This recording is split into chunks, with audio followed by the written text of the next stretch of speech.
ዶናልድ ትራምፕ እንግዲህ ትናንትና ምሽት ሲጠበቅ የነበረው ለኮንግረሱ አድሬስ አድርገዋል። በዚህ ላይ የሚታዩ እጅግ በጣም ብዙ ነገሮች አዳዲስ ነገሮች አሉ። ከዚህ 13 ዓመት ህጻን ልጅ ሽልማት ጀምሮ እስከ ኮንግረሱ በታሪክ ውስጥ ተመልክቶት የሚያውቀውን ተቃውሞ አስተናግዷል በዶናልድ ትራምፕ ላይ ማለት ነው። ይሄንን ትንሽ እንመልከተው። በትናንትና ምሽት ላይ የተደረገው እንግዲህ የዶናልድ ትራምፕ ለኮንግረሱ አድሬስ በኮንግረሱ ታሪክ እንደዚህ አይነት ረጅም የሆነ አድሬስ ከታየ ኦልሞስት 60 ዓመት ሆኖታል። ዶናልድ ትራምፕ በኮንግረሱ ፊት የቆሙት ለ1 ሰዓት ከ40 ደቂቃ ሲሆን በዚህ ሰዓት ውስጥም በ43 ቀን ውስጥ ብቻ የሰሩትን ስራዎች ለኮንግረሱ አቅርበዋል። አገባብና አጀማመራቸውን ያደረጉት እኔ በ43 ቀናት ውስጥ የሰራሁትን ስራ ዲሞክራቶች በ4 እና በ8 ዓመት ውስጥ ሰርተውት አያውቁም ብለው ተናግረዋል። እናም በ43 ቀናት ውስጥ ብቻ ወደ 100 የሚጠጉ ኤክስኪዩቲቭ ኦርደሮችን መፈረማቸውን ተናግረው እነዚህም ወደ ስራ ገብተዋል ብለው ተናግረዋል። ከህገወጥ ስደተኞች ጋር የተያያዘ ነገር ተናግረዋል። በዚህ ቀናት ብቻ ብዙ የሆኑ ህገወጥ ስደተኞችን መከላከል እንደቻሉና መመለስ እንደቻሉ ተናግረው ይህም ነገር ተጠናክሮ እንደሚቀጥል ተናግረዋል። ተጨማሪም የሰሞኑን የኢኮኖሚ ጦርነት አስመልክተው ተናግረው ነበረ፣ ታሪፍን አስመልክቶ ማለት ነው። እዚህም እሳቸው እንደተናገሩት ከሆነ ይህ የታሪፍ ሁኔታ አሁንም ተጠናክሮ የሚቀጥል ሲሆን ብዙ ሀገራት እኛ እነሱን ታሪፍ ከምናስከፍላቸው በላይ ነው እያስከፍሉን ያሉት፣ ይህም ነገር ተጠናክሮ እንደሚቀጥል ተናግረዋል።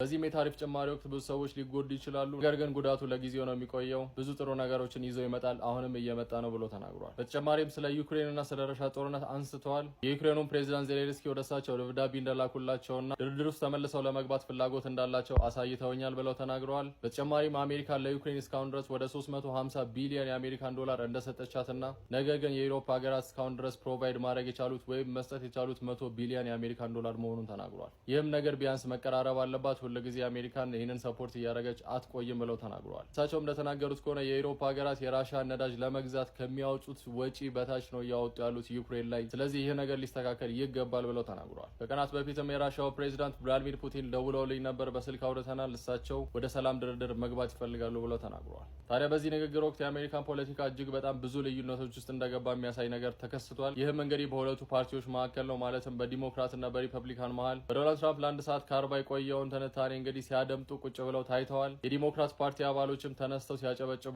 አልተመለከተም። ማለት ይህ ከዚህ በፊት ተደርጎ አይታወቅም። ብዙ ጊዜ እንደሚሆነው ከሆነ እንደዚህ አይነት የፖለቲካ ልዩነት ምንም እንኳን ይኖራቸው ፕሬዚዳንቱ በሚወስናቸው ውሳኔዎች ወይም 1 ወይም 2 ላይ ይስማማሉ። ነገር ግን አሁን እንደታየው ከሆነ ምንም ነገር ላይ ተነስተው ሲያጨበጭቡ አልተመለከትንም። ይህም እንግዲህ በሁለቱ ፓርቲዎች መሀል ያለውን ክፍፍል እጅግ በጣም ከፍተኛ እንደሆነ የሚያሳይ ነገር ነው። በተጨማሪም ዶናልድ ትራምፕ እንዳነሱት ከሆነ በአሜሪካን ሀገር ውስጥ የሚገኘው 2 ጾታ ነው፣ እሱም ወንድና ሴት ነው። በዚህ ሀሳብ ጸንቻለሁ፣ ፊርማን ፈርሜያለሁ ብለው ተናግረዋል። በየትምህርት ቤቱና በየሃይስኩሉ የሚደረገው ጾታን የማስቀየር ሂደት ደግሞ እንዲቆም የተቻለኝን ነገር እየሰራው እገኛለሁ። ከዚህ በፊት የጾታ መቀየር ፕሮሰስ ላይ የተበጀቱ በጀቶችን ሙሉ ለሙሉ አንስቻለሁ። ህጻናት ላይ የሚደረግ የማሳመን ሁኔታ ማለትም ጾታችሁ ሌላ ነው የሚለውን ሀሳብ እነሱ ላይ የመጫን ሁኔታ ካሁን በኋላ እኔ ያለው በአሜሪካን ውስጥ ተግባራዊ አይሆንም ብለዋል። በዚህ ምድር ላይ የሚገኙት 2 ጾታዎች ናቸው፣ ወንድና ሴት ነው ብለው አሁንም ደግሞ ተናግረዋል። በተጨማሪም ዶች ስለተሰኘውና ብዙ ሰዎችን እያነጋገረ ያለው ስለ አዲሱ ዲፓርትመንት ተናግረዋል። የዚህም ዲፓርትመንት ዋና ኃላፊ ኤሎን መስክ እንደሆኑ ተናግረዋል። ይህም ብዙ ሰዎችን እያነጋገረ ይገኛል። ይህ ነገር በህግ ያስጠይቃቸዋል ተብሎ የተባለ ነው፣ ምክንያቱም ኤሎን መስክ ተመራጭ ስላልሆኑ። ይህንን ነገር አብረን የምናየው ይሆናል ወደፊት ማለት ነው። ኤሎን መስክም በቦታው ሱፍ ለብሶ ተገኝቶ ነበረ። በተጨማሪም ቅድም እንደነገርኳችሁ እኚህ ሰውዬ ዶናልድ ትራምፕ ላይ ተቃውሞ አቅርበው ነበረ። ማለትም ዶናልድ ትራምፕ አዲስ በሚያደርጉበት ወቅት 4ኛው ደቂቃ ላይ ሲደርሱ ነበረ ተቃውሟቸውን የጀመሩት። የኚህም ሰውዬ ስም ኤአይ ግሪን ሲባል የሂውስተን ቴክሳስ ተመራጭ ናቸው። የሴኔቱም አባል ነበሩ። ነገር ግን 2 ጊዜ ማስጠንቀቂያ ተሰጣቸው። ሁለቱንም አልሰማ ሲሉ ከሴኔቱ በፖሊሶች እንዲባረሩ ወይም ሪሙቭ እንዲደረጉ ተደርገዋል። በመጨረሻም እንግዲህ በዚህ ኢቨንት ላይ እጅግ በጣም መነጋገሪያ የሆነው በአሁኑ ወቅት ይህ የ13 ዓመት ህጻን ልጅ የሆነው ዲጄ ዳንኤል ነው። ይህም የ13 ዓመት ህጻን ልጅ እንግዲህ በካንሰር ህመም ሲጠቃ ነበረ።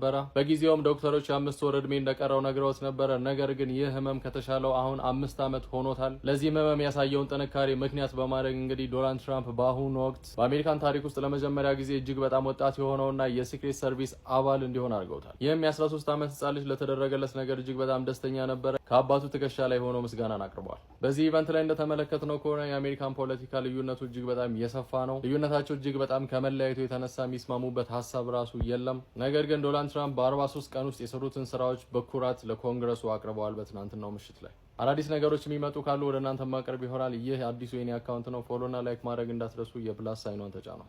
እመለሳለሁ። መልካም ቀን ይሁንላችሁ።